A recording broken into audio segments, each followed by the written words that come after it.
Rotation. L'arrière positif, petit confiant.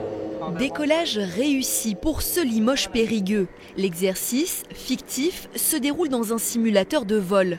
Aux commandes 2 pilotes et en retrait Stéphane.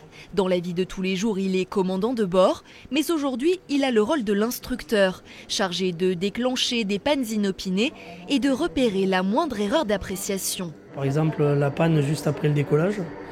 Et c'est la panne la plus périlleuse, où le traitement doit être vraiment instantané et les connaissances des pilotes, leur exécution doit être faite par cœur et doivent réaliser l'exercice à l'instant T comme il faut pour évidemment ramener l'avion en bonne condition au sol.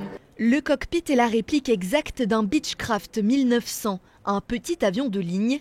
Le simulateur, capable de mettre en scène tous les scénarios possibles, appartient à la société Twinjet.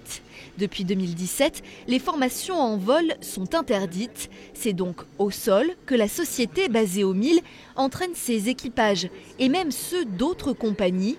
Ils viennent de toute l'Europe et parfois d'Afrique. Mais avec la pandémie de Covid-19, le trafic aérien, dont celui de Twinjet, est en chute libre. Une journée classique, c'est environ 60 vols par jour.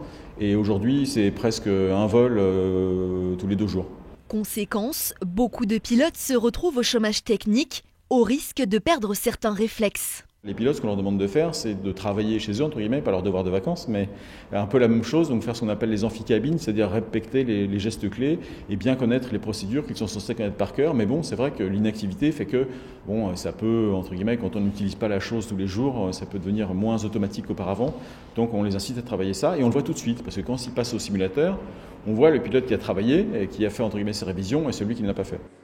Pour conserver sa licence, tout pilote doit justifier d'une expérience récente.